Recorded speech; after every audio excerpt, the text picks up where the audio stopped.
सज्जनों तथा विश्ववासियों, आज मैं अपने जीवन का 37वां वर्ष पार कर गया हूँ आर्य समाज में।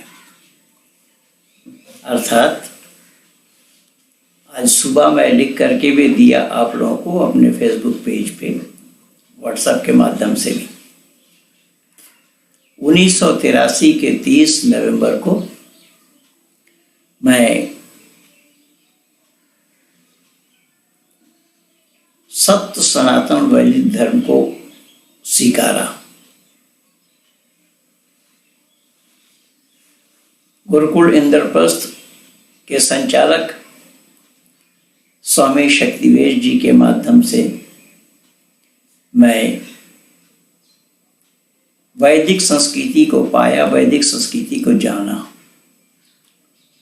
उन दिनों में मैं हिंदी जानता भी नहीं था। उर्दू वाली सत्या प्रकाश मुझे गुरुकुल इंद्रप्रस्थ के माध्यम से भेंट दिया गया, जो मैं अपनी पुस्तक में भी लिखा हूँ, मस्जिद से यशाला की ओर पुस्तक का नाम है। मैंने 25 जगह मुस्लिम इंस्टीट्यूट में सत्या प्रकाश को बेस करके प्रश्न लिखा। उन प्रश्नों का जवाब इस्लाम जगत के आलिमों के द्वारा दिया जाना संभव नहीं हुआ। मैं देर न लगाते हुए सत्य सनातन वैदिक धर्म को स्वीकार किया। मेरा पहला वक्तव्य था यही कि मैं धर्म नहीं बदल रहा हूं, मैं समाज बदल रहा हूं। आर्य समाज पढ़े लिखे बुद्धिजीवियों के समाज है, बुद्धिजीवी लोगों का समाज है। मैं बाकी जिंदगी पढ़े लिखे लोगों के साथ गुजारना चाहता हूं। कि विभिन्न राष्ट्रीय पत्रिका में, पंजाब केसरी, दैनिक जागरण और कई पत्रिकाओं में ये लेख निकला। 2 दिसंबर 1983 का पंजाब केसरी में निकला और कई पत्रिकाओं में निकला। तो उन दिनों से लेकर के अब तक मैं सत्य सनातन वैदिक धर्म क्या है, वेद क्या है, वैदिक परंपरा क्या है, वैदिक संतति क्या है, ऋषि दयानंद के मंतव्य क्या थे, ऋषि दयानंद ने हमें क्या दिया है, उनसे मुझे क्या मिला है, आदि आदि क्षेत्र पर मैंने काम किया है। और अब तक मैं ये दिखा चुका हूँ दुनिया वालों को, चाहे वो भारत में रह करके हो, Holland, France, Germany, Belgium, Denmark आदि देशों में रह करके हो। मैंने विश्व के आंगन में मानव समाज को यह जता दिया, बता दिया। आधार हमारा सत्या प्रकाश ही था। सत्या प्रकाश को बेस बना करके मैंने दुनिया वालों के सामने ये उजागर किया कि मानव मात्र के लिए एक ही धर्म है, जिसका नाम सत्य सनातन वैदिक धर्म है। बाकी धर्म नहीं है, सब मत मजहब है, मत है, पंथ है, विचार है लोगों के दिए हुए विचारों को धर्म कहना संभव नहीं है, अनुचित है। और इसका सारा प्रमाण ऋषिवत देव दयानंद ने अपने अमर ग्रंथ सत्या प्रकाश के अंदर में प्रथम समुल्लास से लेकर के 10 समुल्लास तक मानव जीवन में क्या करना, क्या नहीं करना, खाने पीने, उठने बैठने, लिखने पढ़ने से लेकर के जन्म से मृत्यु पर्यंत तक सब कुछ दर्शाया है मानव मात्र के लिए। किसी जाति विशेष के लिए, वर्ग विशेष के लिए, संप्रदाय विशेष के लिए कोई चर्चा ही नहीं है, क्योंकि वेद में भी किसी वर्ग विशेष के लिए, संप्रदाय विशेष के लिए चर्चा नहीं है। और ऋषि दयानंद का आधार बेस है, वेद ही है। और ऋषि दयानंद ने साफ शब्दों में इन बातों को लिखा है अपने सत्या प्रकाश में कि सत्य को बोलना और बुलवाना, असत को छोड़ना और छुड़वाना मैं अविष्ट समझता हूं। देखिए, सत्य बोलना अपने आप में बहुत बड़ी बात है। लोग सत्य बोलना नहीं चाहते, सत्य बोलने के अभ्यासी लोग नहीं हैं। और ऋषि दयानंद कह रहे हैं सत्य तो मैं बोलूंगा, पर केवल बोलूंगा नहीं, औरों से भी बुलवाऊंगा। क्या बुलवाएंगे? सत्य। अर्थात जो असत्य के पक्षधर हैं ऐसे लोगों को सत्य बोलने के आदि बनाऊंगा, ये दयानंद का लक्ष्य है। और असत को छोड़ूंगा और छुड़वाऊंगा।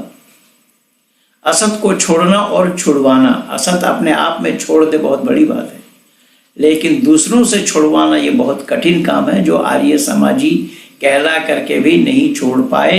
यद्यपि ऋषि दयानंद के अनुयायी वो कहते हैं, ऋषि दयानंद के संस्था में बैठे हुए हैं, पर ऋषि दयानंद ने जो बोला है उसको आचरण में नहीं लाए ये लोग। ये तथाकथित आर्य समाजी जिनको मैं बोला हूँ, जिनको मैं लिखा भी हूँ, तथाकथित आर्य समाजी बनाम रट्टू तोता।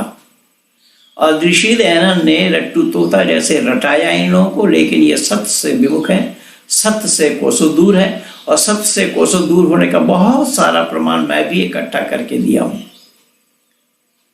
कहीं अलगाववादी नेताओं के साथ बैठ करके कोई फोटो खिंचवा रहे हैं, पाकिस्तान जिंदाबाद का नारा लगा रहे हैं, उनके साथ खड़े हैं, और उनके चेला चमुंडों ने कभी भी इसका विरोध नहीं किया। एक महेंद्र पाल आर्य को छोड़ करके विरोध करने वाला कोई नहीं रहा। खैर, तो मैंने निवेदन किया कि ऋषि वरदेव दयानंद के सत्या प्रकाश को जो मैं पढ़ा, पाया, देखा, मैंने मुस्लिम इंस्टीट्यूटों में उसको आधार बना करके सवाल लिख लिख करके भेजा। मेरे सवालों को छूना तो दूर की बात, जवाब देना तो दूर की बात, छू करके भी नहीं देखा। और मैं ऊपर में लिखा उन्जुर इला मा क़ाला वला तंजुर इला मन क़ाला। अरबी में लिखा, मैं कौन कह रहा हूं मुझे न देखें, मैं क्या कह रहा हूं उस पर विचार करें।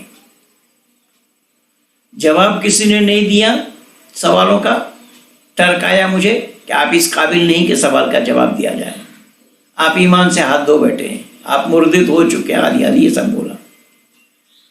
पर सत्या प्रकाश पर जो आक्षेप ये लोग करते हैं कई बार मैं देखा, लेकिन सत्या प्रकाश के लिए मैं आज दो टुक में आप लोगों को बताने के लिए ही पुरानी बातों को छेड़ा हूं कि अब तक इन 37 वर्षों में इस सत्या प्रकाश को सामने रखकर बहुत सारे इस्लाम जगत के आलिमों से, विद्वानों से मेरा डिबेट हुआ है। चाहे कुरान का हिंदी अनुवादक मौलाना फारूक खान से हो, जिनके साथ 2004 के 1 अगस्त को खारी बावली, दिल्ली के खारी बावली नया मास आर्य समाज में उनके साथ डिबेट हुआ था।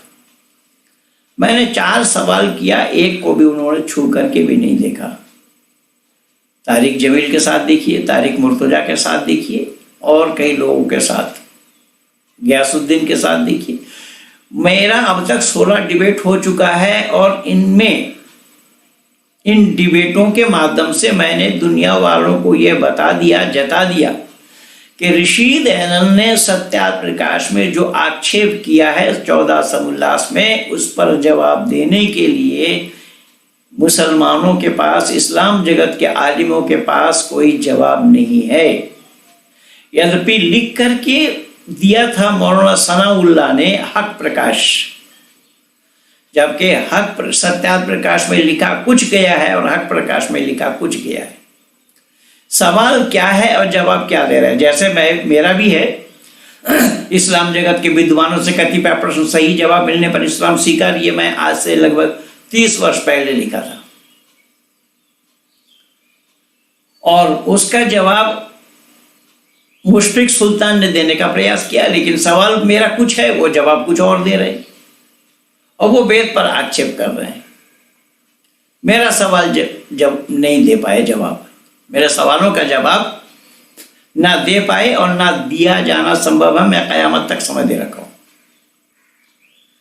सवालों का जवाब दिया जाना सत्या प्रकाश में ऋषि दयानंद ने जो तर्क दिया है, जो समीक्षा की है, इसका जवाब देना इस्लाम जगत के विद्वानों से हो या ईसाई जगत के विद्वानों से हो, पौराणिक जगत के विद्वानों से हो, चारवाक वालों से हो, बौद्धिस्ट वालों से हो, जैनियों से भी हो, जितना भी समीक्षा 11, 12, 13 और 14 सब उल्लास में ऋषि दयानंद ने जो दर्शाया है उसका जवाब देने के लिए इन लोगों के पास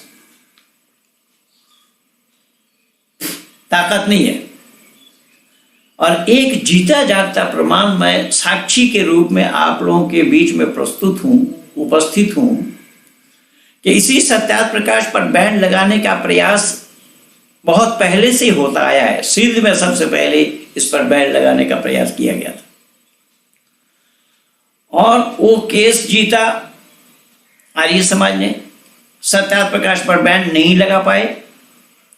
उन दिनों में दिल्ली में इसी सत्यार्थ प्रकाश पर एक महासम्मेलन हुआ था। उस सम्मेलन के अध्यक्ष बने थे डॉक्टर श्यामा प्रसाद मुखर्जी, और डॉक्टर श्यामा प्रसाद मुखर्जी अपने अध्यक्षीय भाषण में ये बोला मुसलमानों को कि ऐ मुसलमानों, ये मत समझना कि हम पौराणिक आर्य समाजियों से अलग है। याद रखना, ये कैंची के दो फाड़ हैं, बीच में आओगे तो कटोगे, बचना संभव नहीं है। ये श्यामा प्रसाद मुखर्जी के वाक्य थे उन दिनों में। तो उन दिनों से लेकर के अब तक ये सत्यार्थ प्रकाश पर बहुत आक्षेप तो लगाए बोल करके, लेकिन सत्यार्थ प्रकाश पर प्रतिबंध लगाने के लिए हिम्मत ये नहीं जुटा पाए और न सत्यार्थ प्रकाश को कोई चैलेंज कर पाया। और जीते जागता साक्षी के रूप में मैं बैठा हूं आप लोगों के बीच में 2008 में, और इसको दिल्ली के 30 हजारी कोर्ट में खलील खान और उस्मान गनी दो व्यक्ति को खड़ा करके अग्निवेश के द्वारा इस पर प्रतिबंध लगाने के लिए प्रयास किया गया था। मैं बहुत सारा वीडियो में इसको उजागर कर चुका हूं और हवाला भी दिया हूं वैदिक सार्वदेशिक नामी पत्रिका से, जो पत्रिका यही अग्निवेश निकालते रहे। उसी 2008 के जुलाई अंतिम और अगस्त प्रथम के वैदिक सार्वदेशिक पत्रिका को देखेंगे तो उसमें पा जाएंगे। मुझ पर भी उन्होंने बहुत आक्षेप लगाया, मुझे निशाचर लिखा, लीडरी चमकाने के लिए केस को दिल्ली हाई कोर्ट ले आए, ये सब आदि आदि लिखा। उसमें हमारे वकील माननीय विमल बदावन जी ने बहुत बहादुरी का काम किया है। मैं जितनी भी तारीफ करूं वो उतना कम और थोड़ा है, लेकिन आर्य समाजी, तथाकथित आर्य समाजियों ने विमल बदावन जी को पसंद नहीं किया। और विमल बदावन जी को पसंद न करने का कारण ये था कि जब 30 हजारी कोर्ट में उन्होंने प्रतिबंध लगाने के लिए रीट दायर की तो उसमें सॉलिसिटर जनरल का भी नाम दिया था उन्होंने, उनको भी लिया था उसमें, बीच में उन्होंने हटा दिया और हटाने की अनुमति दिल्ली प्रतिनिधि सभा वालों ने दी कि हाँ आप हटा सकते हैं। यानी केस को उनको अवसर दिया गया विरोधियों को। खैर वो बड़ी लंबी कहानी है। सत्यार्थ प्रकाश केस क्या था, बम्बई आर्य प्रतिनिधि सभा के प्रधान माननीय बाबू मिठाई लाल जी ने उसको पूरा पुस्तक बना करके दिया है, उसको पढ़ लेना। तो हमारे वकील साहब माननीय विमल बदावन जी और रामफल बंसल जी, राकेश महाजन जी और भी बहुत सारे 25-26 वकीलों का साथ था। 30 हजारी कोर्ट से वो केस दिल्ली हाई कोर्ट ले आए और दिल्ली हाई कोर्ट से वो केस जीता गया। एस.एन. ढींगरा साहब ने फैसला दिया। अग्निवेश जी कह रहे थे अंतिम फैसला देते दिनों में कि हमें एक अवसर और दिया जाए।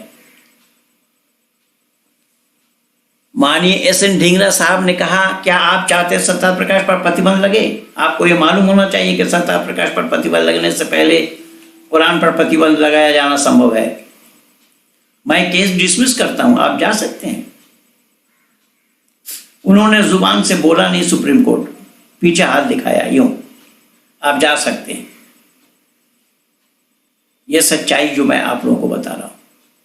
पर मेरा कहना यह है कि इस्लाम जगत के आलिमों से, इस्लाम जगत के विद्वानों से, ना मालूम कितने धाकड़ विद्वान हैं इस्लाम जगत में, इस सत्यार्थ प्रकाश पर ऋषि दयानंद के उठाए गए आक्षेपों का जवाब दिया नहीं गया, जिसका मैं जीते जागता साक्षी के रूप में जीवित हूं और आगे आने वाला समय तक के लिए उस सत्यार्थ प्रकाश पर प्रतिबंध लगाया जाना संभव नहीं होगा। और उस सत्यार्थ प्रकाश केस में इस्लाम जगत के जिन लोगों ने किया और जो लोग थे इस केस को करने में, और 50 मुसलमान वकील थे उस हॉल में, मेरा तर्क केवल इतना था, मैंने अपने वकील के दिल और दिमाग में ये बात भरी थी कि सत्यार्थ प्रकाश में जो आक्षेप ऋषि दयानंद ने किया है कुरान पर, कुरान तो ऋषि दयानंद जानते नहीं थे, उन्होंने कहीं से लिया है। जहां से लिया है उन मूल ग्रंथों में यही बातें है या नहीं, देख लिया जाए। माननीय जज साहब के दिमाग में यह बात जम गई और शाह रफीउद्दीन अहमद की लिखी हुई कुरान से ऋषि दयानंद ने बात उठाई थी। और स्वामी जी ने समीक्षा में लिखा भी है कि मुझे दोष देने से पहले उन लोगों पर दोष धरना चाहिए कि जहां से मैंने ये अनुवाद उठाया है। उन मूल ग्रंथों से हटाया जाना संभव नहीं है और यही कारण बना कि सत्यार्थ प्रकाश पर चैलेंज करना इस्लाम वालों के लिए संभव नहीं हुआ, वरना सुप्रीम कोर्ट में चैलेंज कर सकते थे, किया जा सकता था। लेकिन सुप्रीम कोर्ट में चैलेंज करे या इंटरनेशनल कोर्ट में चैलेंज करे, जो बात कुरान से ऋषि दयानंद ने लिया है वो अक्षरशः कुरान में ही है। कुरान को हटाना पड़ेगा पहले, तभी सत्यार्थ प्रकाश से हटाया जाना संभव होगा। ये सारा प्रमाण मैं इकट्ठा करके दिया और आज मैं आप लोगों को ये बता रहा हूं कि मैं कहाँ इमाम था, उसको मैं तो सारा पोस्ट के साथ दिया हूं। उन दिनों में डिस्ट्रिक्ट मेरठ होता था, अब जिला बागपत बन गया है। बागपत जिला के नसोली बरवाला कहिए, बावली बरवाला कहिए, और संपूर्ण उत्तर प्रदेश में जाटों का सबसे बड़ा गांव है बावली। उसी बावली से सटा हुआ है बरवाला। उस बरवाला में बड़ी मस्जिद का मैं इमाम था। नसोली कहिए तो नसोली के रहने वाले डॉक्टर सत्यप्रकाश जी हैं, जो हमारे बागपत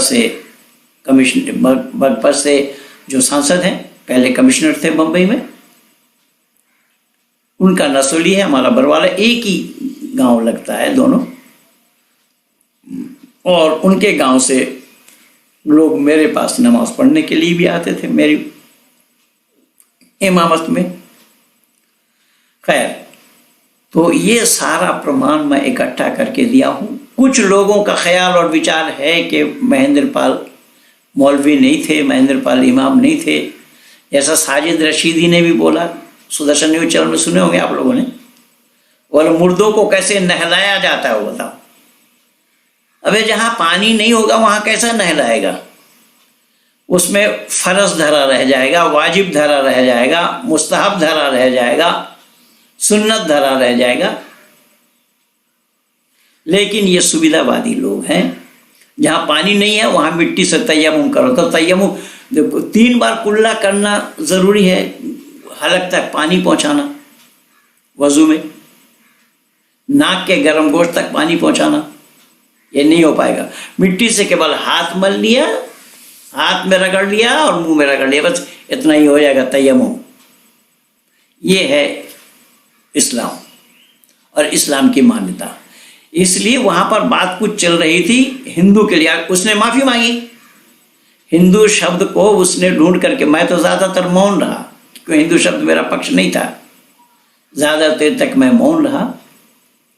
लेकिन कहने का तात्पर्य मेरा यह है कि मेरे ऊपर जो लोग आक्षेप लगाते हैं, जो लोग बताते हैं कि ये इमाम नहीं थे और ये थे वो थे, तो उसका सारा प्रमाण मैं इकट्ठा करके दिया हूँ। इसलिए मैं 2 टुक में ये बता देना आप लोगों को उचित समझा, और मैं इसमें भी प्रमाण दे दूंगा कि वो कौन कौन से प्रमाण थे मेरे पास, मेरे नाम से जो पत्र आते थे, मैं कहाँ था और किस पत्रिका में ये निकला था, कौन कौन पत्रिका में है। तो प्रमाण बहुत, लेकिन कुछ तो आप लोगों को ज़रूर मैं दूंगा।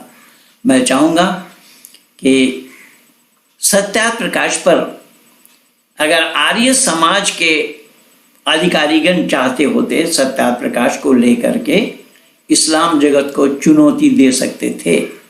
आज इस भयावह स्थिति में अगर आर्य समाज इस बीड़ा को उठा लेते होते, जो एक कार्टून बनाने वाले को, एक कार्टूनिस्ट को हत्या कर रहे हैं और मुनव्वर हुसैन कह रहे हैं कि ठीक हुआ, हमारे बाप दादा का कोई, अरे जबकि वो कार्टून ओरिजिनल तो है नहीं, फोटो जब दुनिया में नहीं है तो कार्टून कहां से पाया? तो नकली कार्टून था, नकली फोटो था।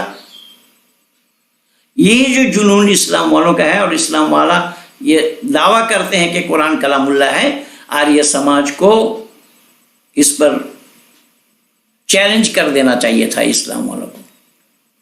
लेकिन आर्य समाज के लोग चैलेंज करते क्यों और कैसे?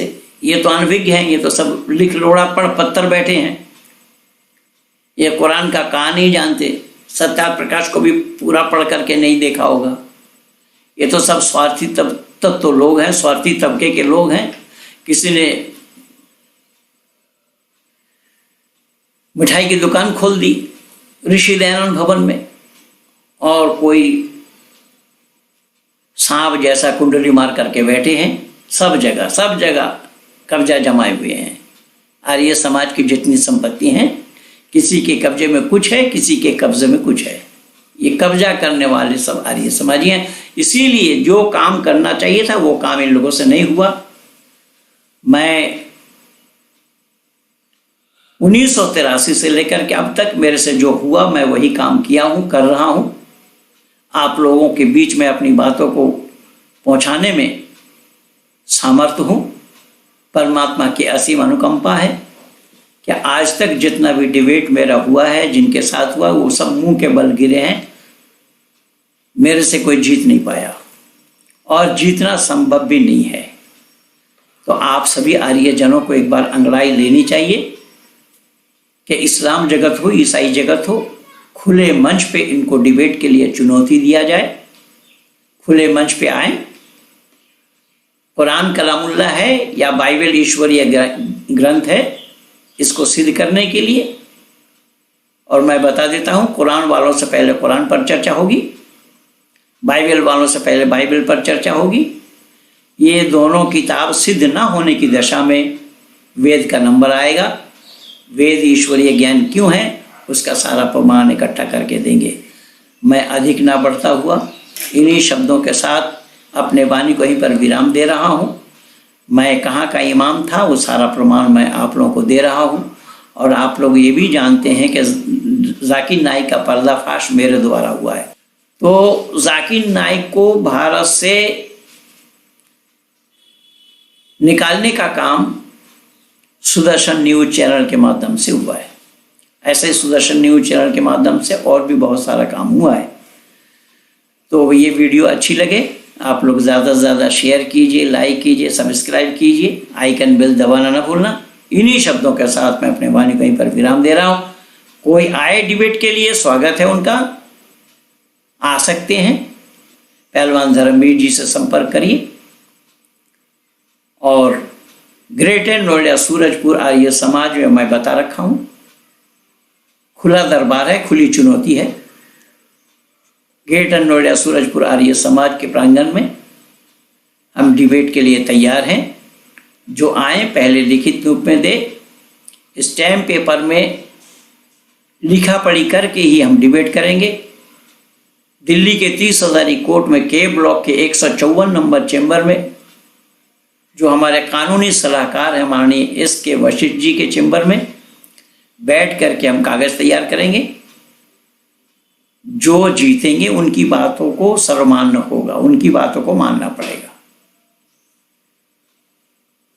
अगर इस्लाम वाले जीतते हैं तो मैं भी इस्लाम स्वीकार कर लूंगा, और मैं ही नहीं, मेरे साथ जितने भी होंगे सबको इस्लाम स्वीकार करना पड़ेगा। अगर ईसाई हरा देते हैं तो सब ईसाइयत को स्वीकार कर लेंगे, और ये दोनों हार जाते हैं तो सत्य सनातन वैदिक धर्म को स्वीकार करना पड़ेगा। ये दो टुक में मेरी खुली चुनौती है। इन्हीं शब्दों के साथ कहिए भारत माता की जय।